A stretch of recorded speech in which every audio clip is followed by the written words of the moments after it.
Ya, kita tahan dulu, kita akan juga update untuk Anda apa saja yang telah terjadi berkaitan dengan indeks di bursa saham Asia. Berikut kami siapkan beberapa data terkini mengenai bagaimana posisi dari bursa Asia serta posisi harga sejumlah komoditas dan nilai tukar terhadap mata uang utama dunia. Kita awali dari pergerakan bursa Asia.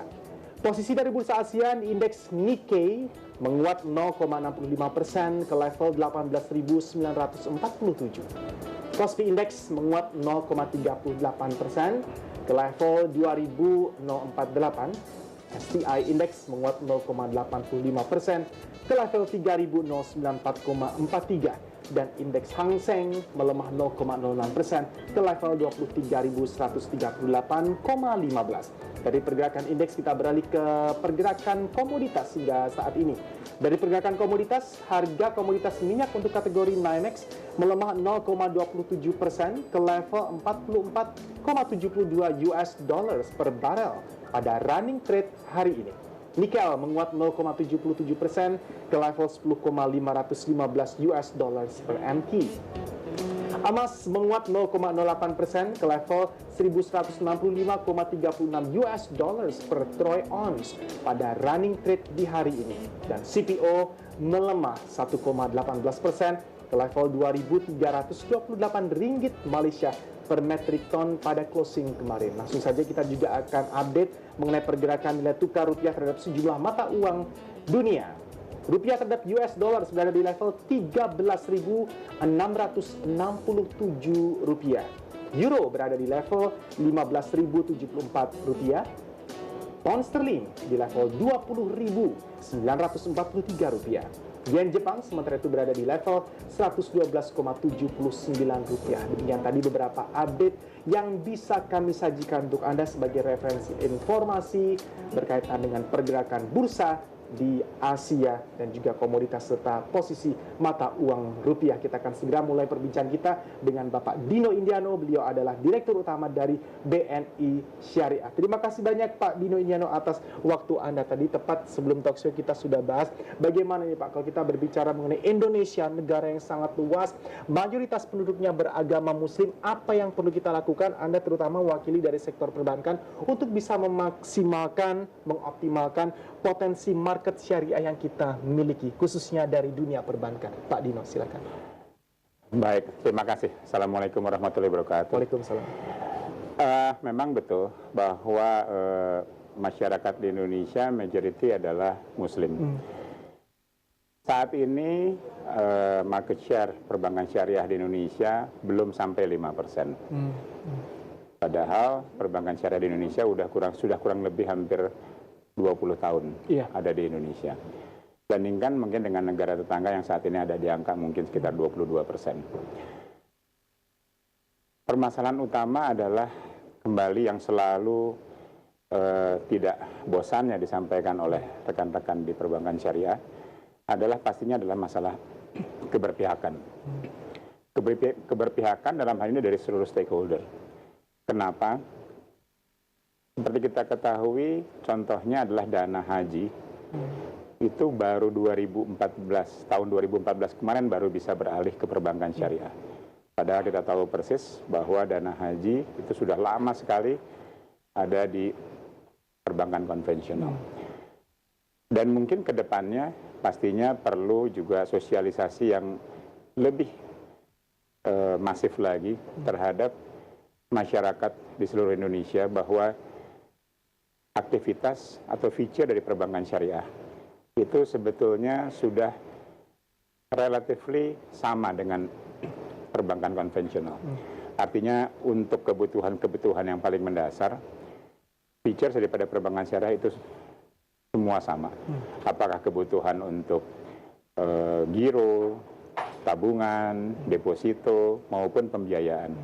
Jadi artinya kemungkinan besar adalah sosialisasi daripada features yang relatif sama ini belum sampai ke seluruh masyarakat Indonesia. Baik, sudah ada sekitar 2 dekade perbankan syariah eksis hadir di Indonesia. Kemudian juga kita berbicara mengenai dana kumpulan hasil yang dihimpun dari dana haji ini sebenarnya sangat besar, jumlahnya sangat signifikan, tapi mereka masih banyak dalam tanda petik mempercayai perbankan konvensional. Selain yang Anda sebutkan tadi, apa ini Pak hal-hal yang perlu menjadi sosialisasi utama, target informasi yang perlu dibagi kepada masyarakat? Masih banyak juga ini kesalahpahaman bahwa ketika segala sesuatunya berada di belakang label syariah akan lebih kompleks perhitungan dan sebagainya, sehingga mereka masih lebih nyaman dalam tanda petik melakukan apapun aktivitas perbankan melalui sektor konvensional. Apa yang perlu diluruskan di sini? Anggapan yang salah mengenai syariah?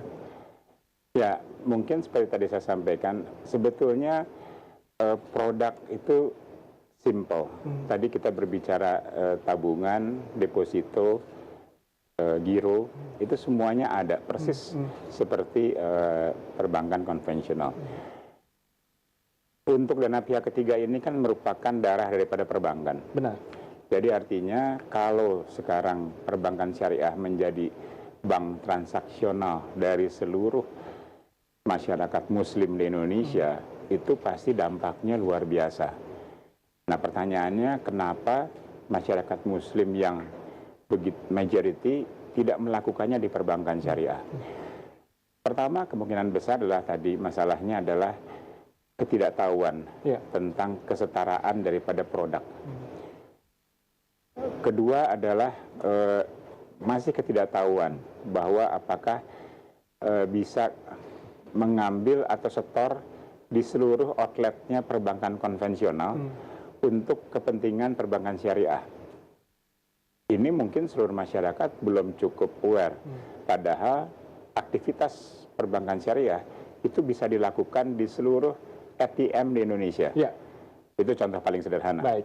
Kita tahan dulu Pak Dino, kita akan lanjutkan selepas yang satu ini. Pastikan Anda masih bersama kami. Spesial dialog bersama BNI Syariah akan segera kembali hadir untuk Anda. Anda menyaksikan IBCM Channel.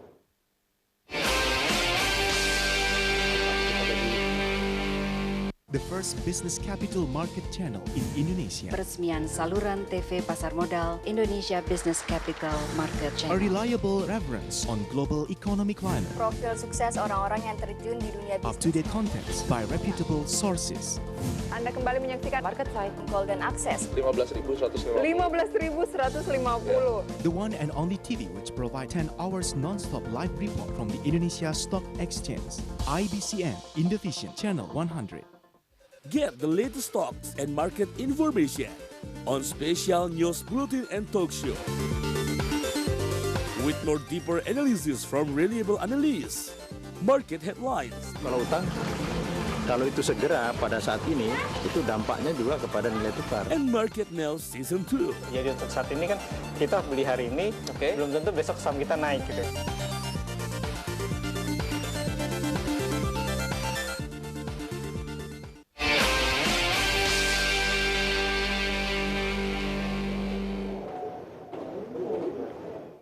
Kembali di Market Now Spesial Dialog bersama BNI Syariah, sudah ada Bapak Dino Indianto, Presiden Direktur atau CEO dari BNI Syariah. Sebelum kita lanjutkan perbincangan kita, kami telah menyiapkan 2 berita pilihan dari mancanegara dari tim IBCM. Perdana Menteri Tiongkok Li Keqiang menyatakan jika pertumbuhan ekonomi Tiongkok tidak perlu mencapai hingga 7% pada tahun ini setelah data PDB kuartal ketiga tercatat masih melambat. Pada pertemuan di Tiongkok, Perdana Menteri Li Keqiang mengutarakan jika ekonomi Tiongkok diyakini masih di bawah 7%. Dan dirinya juga menambahkan jika pemerintah Tiongkok tidak pernah mengumumkan target pertumbuhan 7% pada tahun ini. Pernyataan Li sejalan dengan pejabat Bank Sentral yang mengatakan jika Tiongkok akan menjaga pertumbuhan ekonomi pada angka 6-7% tahun ini. PDB Tiongkok sendiri pada kuartal 3 tumbuh 6,9% dan diestimasi akan mencapai titik terendah selama 25 tahun terakhir pada akhir 2015. Selain itu, Perdana Menteri Li juga mengatakan kesulitan yang dihadapi Tiongkok tidak bisa dianggap remeh. Bahkan dirinya mengatakan angka pertumbuhan di bawah 7% adalah angka yang rasional. Meskipun pertumbuhan di bawah estimasi, pemerintah Tiongkok tetap melakukan sejumlah kebijakan moneter seperti memangkas suku bunga ke 4,35%. Selain itu, pemerintah juga menawarkan reasuransi bagi pasar keuangan. Tim Liputan IBCM Channel. Dari Tiongkok kita beralih ke Uni Eropa. Presiden European Central Bank ECB mensinyalkan bahwa program pembelian obligasi senilai 1 triliun euro milik ECB akan perlu dievaluasi kembali di bulan Desember seiring laju inflasi masih melekat di level rendahnya di tengah pelemahan ekonomi negara berkembang.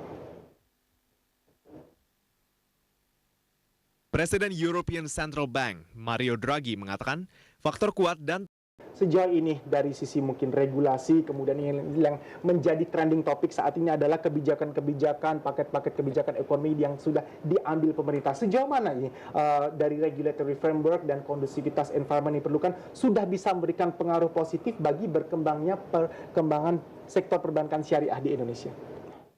Baik, kalau kita berbicara regulator, sekarang ini perbankan syariah pastinya di bawah OJK. OJK sudah banyak berperan dalam pengembangan perbankan syariah.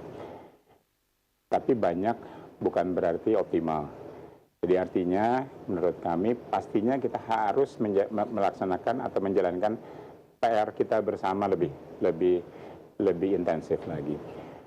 Contoh yang paling sederhana adalah sampai saat ini dapat dikatakan tidak ada dana pemerintah ataupun dana pemerintah daerah yang ditempatkan di perbankan syariah. Benar. Padahal kalau kita lihat negara tetangga, perbankan syariahnya dapat dikatakan hampir 70% didukung oleh dana pemerintahnya. Itu hal yang kontradiktif. Sementara perbankan syariah di Indonesia, dananya saat ini adalah dari dana masyarakat atau dari dana haji yang baru pindah di tahun 2014 kemarin. Itu contoh yang paling sederhana. Jadi artinya mungkin, dan saya juga dengar bahwa itu akan menjadi bahasan dalam waktu dekat dengan OJK dan pemerintah, bagaimana agar dana pemerintah itu dapat disimpan di perbankan syariah. Apakah Anda sudah melihat inisiatif-inisiatif, mungkin sesuatu yang bisa Anda baca mulai dari sekarang bahwa pemerintah berniat untuk melakukan itu? Kalau kita lihat niatnya itu ada, itu sudah lama niatnya itu ada, tapi memang mungkin yang jadi permasalahan adalah dalam sisi pelaksanaannya. Kita tahu persis pastinya ini memerlukan bahasan bukan hanya di sisi pemerintahan, pastinya juga harus ada blessing dari parlemen dan sebagainya. Untuk pengimplementasian sepenuhnya. Betul. Kalau kita boleh bandingkan dengan negara tetangga kita, Pak, apa perbedaan karakteristik dari wajah syariah kita? Kenapa kita bisa sangat jauh tertinggal dengan mereka? Kita mempunyai mayoritas penduduk yang lebih banyak beragama Muslim dibandingkan mereka. Ya, seperti yang tadi saya sampaikan, beberapa hal dari sisi pemerintahan. Tapi yang kedua adalah kalau kita lihat dari induk perbankan konvensional di Indonesia. Kita tahu persis bahwa di negara tetangga itu sekarang bahkan ada tagline adalah Syariah First. Mereka jalankan pertama adalah even induknya itu memasarkan produk syariah lebih dahulu dibandingkan produk konvensional. Dan mereka jauh lebih agresif dibandingkan dengan induknya lebih agresif untuk memasarkan produk syariah. Nah ini mungkin juga hal baik, tentunya pantas untuk dicontoh.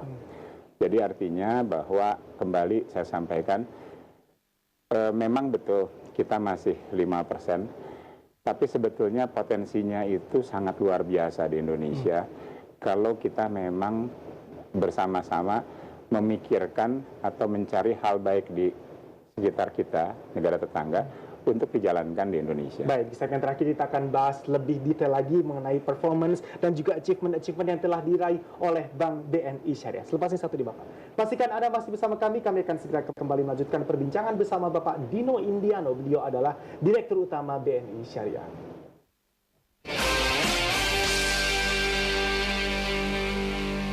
Movers and Shakers on IBCM Channel.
watching IBCN, the official IDX channel.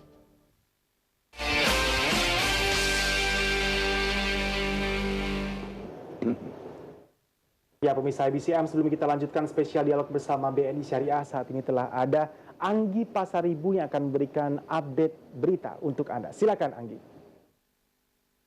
Baik, terima kasih Erwin Suryabrata. Pemirsa, Toshiba Corp menjual unit bisnis sensor gambarnya kepada Sony Corp dengan nilai 20 miliar yen guna menambah cadangan kas setelah terbukti melakukan skandal pembukuan.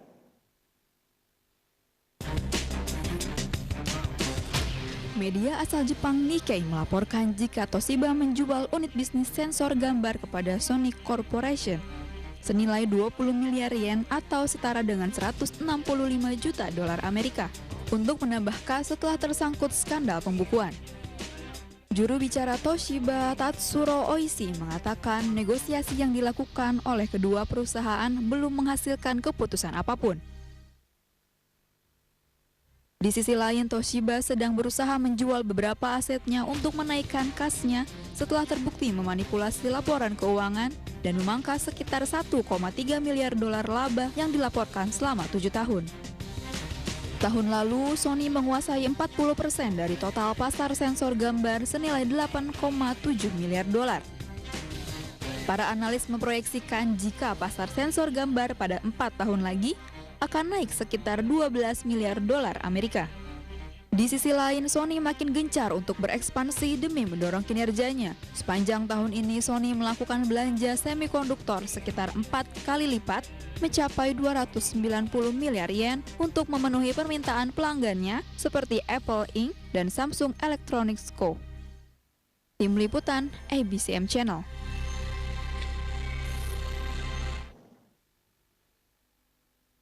Demikian news flash yang dapat disampaikan kembali ke Anda, Erwin. Terima kasih banyak Anggi Pasaribu atas update informasi Anda. Kembali bersama Bapak Dino Indiano, Presiden Direktur CEO dari PT Bank BNI Syariah. Pak Dino, terkait dengan rencana bisnis dari Bank BNI Syariah, kita lebih spesifik akan bahas mengenai BNI Syariah yang berencana menambah posisi rasio kecukupan modal atau capital adequacy ratio CAR-nya di tahun ini menjadi sekitar 15%. Sampai dengan saat ini berapa posisi CAR yang dimiliki oleh perseroan, Pak Dino?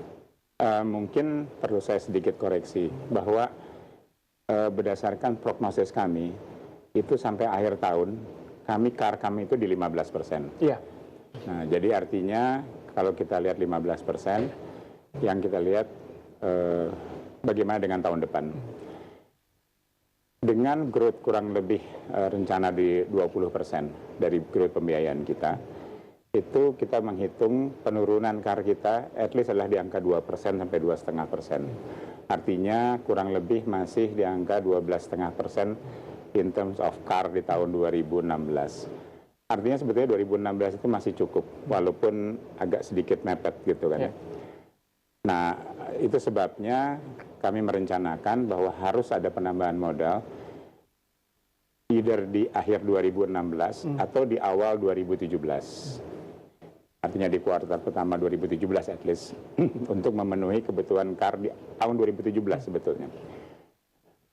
Nah, untuk penambahan modal ini sebetulnya domainnya adalah di domain induk kami, BNI, Bank BNI 46. Jadi karena Bank BNI sebagai pemilik saham 100% daripada BNI Syariah, di mana 99% itulah 99,9% adalah BNI induk, BNI 46, dan 0,1% adalah BNI Life.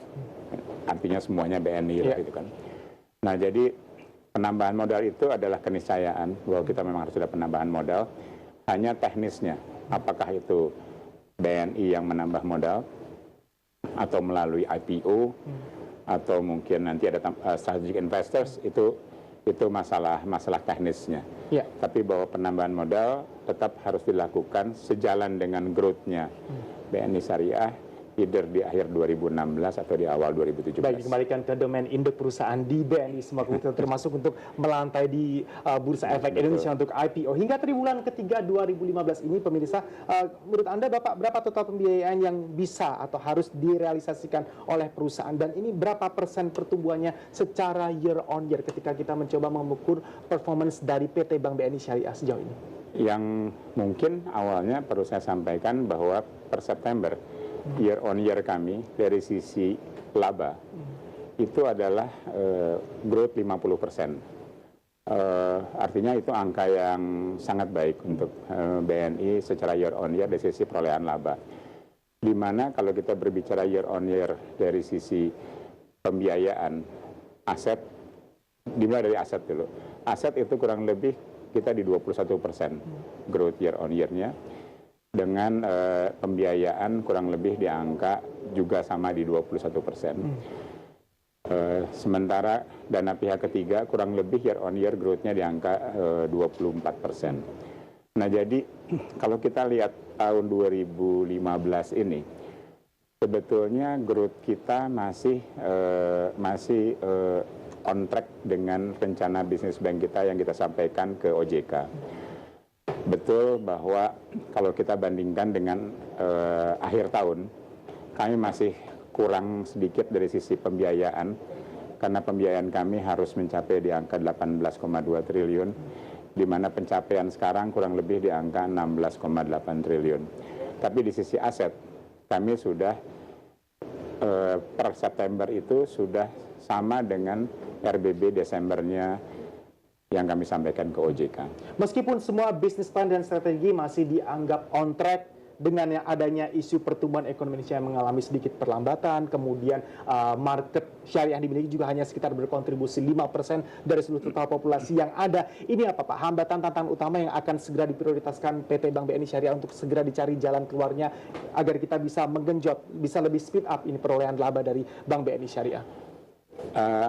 Dari sisi laba pastinya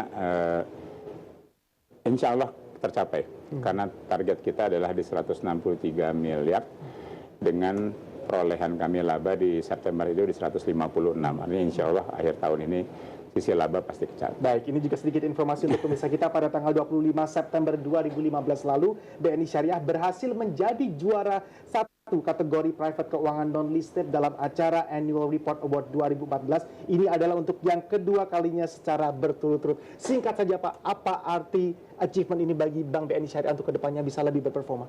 Artinya bahwa satu, bahwa kita dipercaya oleh stakeholder, dalam hal ini pemerintah pastinya, karena ARA itu notabene adalah yang melakukannya adalah regulators. Kita dipercaya sebagai bank yang mempunyai governance yang baik. Yang kedua adalah pastinya kepada nasabah. Kita menunjukkan konsistensi kita mengenai governance kita. Baik, Bapak Dino Indiano, Anda adalah Presiden Direktur CEO dari BNI Syariah. Terima kasih banyak atas waktu Anda. Kami selalu berharap yang terbaik untuk BNI Syariah di Indonesia. Amin. Selamat sore untuk Anda, Bapak. Demikian perjumpaan kita dalam spesial dialog bersama Bank BNI Syariah. Pastikan Anda masih bersama kami. Saat lagi akan hadir Anggi Pasaribu di Market Now sesi yang kedua. You're watching IBCM, the IDX official channel, your TV reference for the Indonesian capital market. Selamat sore, saya Erwin Suryabrata. Terima kasih. Perbankan syariah dengan potensi nasabah yang begitu besar di Indonesia, apakah industri perbankan syariah mampu mencatat pertumbuhan? Berikut wawancara Aisyah Miadinar dengan Direktur Utama BNI Syariah, Dino Indiano, yang kami rekam beberapa waktu lalu. Indonesia sebagai negara dengan jumlah penduduk muslim terbesar di dunia, tentunya juga memiliki potensi yang besar pula di bidang industri keuangan berbasis syariah. Nah, lalu bagaimana dengan prospek industri perbankan syariah di dalam negeri? Telah bersama saya di studio Metro TV Bursa Efek Indonesia, Bapak Dino Indiano, Direktur Utama BNI Syariah. Apa kabar Bapak Dino? Baik. Baik Pak, menurut pandangan Bapak, bagaimana prospek bisnis perbankan syariah di Indonesia untuk tahun ini dan tahun depan? Khususnya apabila kita melihat perlambatan perekonomian yang terjadi dalam beberapa waktu terakhir. Baik, memang betul perlambatan ekonomi ini berpengaruh terhadap perbankan secara keseluruhan. Khususnya untuk perbankan syariah, dengan adanya perlambatan ini kita mengalami juga efeknya secara langsung adalah perburukan kualitas pembiayaan. Itu sebabnya di awal tahun 2015 beberapa bank memang melakukan kita sebut konsolidasi untuk memperbaiki kinerja terutama dari sisi kualitas, sehingga efeknya kalau kita lihat pun bicara pertumbuhan daripada perbankan syariah di Indonesia itu terlihat sangat signifikan melambatnya dibandingkan perbankan konvensional 2013 dan sebelumnya. Baik Pak, kemudian kita kan juga mengetahui bahwa pemerintah telah mengeluarkan 5 paket kebijakan ya Pak. Nah dari rangkaian paket-paket kebijakan tersebut, apakah ada kebijakan yang bisa mendorong gitu Pak kinerja dari perbankan syariah? 5 paket kebijakan ini pastinya sangat berpengaruh terhadap pertumbuhan ekonomi ke depan. Terutama untuk perbankan syariah adalah di paket kebijakan kelima dalam hal adalah kemudahan atau flexibility penggunaan channel bank konvensional oleh perbankan syariah. Perbankan syariah yang saat ini kalau kita sebut hanya 5% pangsa pasarnya dari seluruh perbankan nasional, sebetulnya memerlukan berbagai macam keberpihakan. Salah satunya adalah pastinya kemudahan channel tadi. Channel bisa dalam bentuk cabang, channel bisa dalam bentuk IT, channel bisa dalam bentuk mungkin ATM dan sebagainya.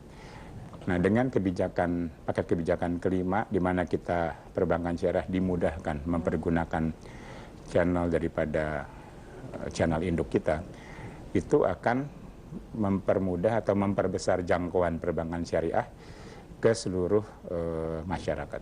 Baik Pak, kemudian dengan perkembangan bisnis perbankan syariah yang seperti itu, apakah kemudian dari BNI Syariah berencana untuk menambah modalnya? Bicara modal, sebetulnya ini domain daripada induk kami sebagai pemilik 100% perbankan BNI Syariah. Jadi artinya kalau kita hitung dengan growth kurang lebih di angka growth 30% seperti tahun 2014 dan sebelumnya, penurunan CAR kita itu kurang lebih di angka 3%-an. Prognosis akhir tahun ini, CAR kita adalah di angka 15%. Jadi kalau kita punya rencana, katakanlah growth di tahun 2016 20%, kurang lebih penurunan CAR kita di angka 2%-an. Sehingga kita masih punya CAR di angka 13%. Dengan kata lain, sebetulnya 2016 kita masih cukup aman dari sisi pemenuhan kebutuhan modal kita. Untuk rencana penambahan modal tersebut, apakah IPO menjadi salah satu pertimbangan? IPO pastinya salah satu pertimbangan. Namun demikian, kembali seperti yang saya tadi sampaikan, bahwa domainnya adalah di owners kami, BNI Induk. Artinya kalaupun BNI Induk itu masih menginginkan kepemilikan 100%, pastinya penambahan modal itu akan dilakukan oleh BNI Induk kami sendiri. Tapi kalau memang kita ingin melakukan satu strategic investors, strategic, artinya diharapkan mungkin bisa dilakukan dengan salah satunya dengan IPO. Begitu. Kemudian Pak, di hingga triwulan 3 2015 ini, kalau boleh tahu nih Pak, berapa sih Pak total pembiayaan yang sudah direalisasikan dan berapa Pak pertumbuhannya year on year? Mungkin kita mulai dari year on year laba kami. Laba kami pertumbuhannya year on year adalah 50% growth-nya.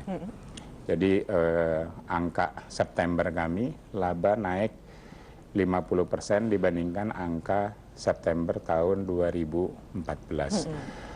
Itu angka yang cukup baik untuk performance keuangan kami.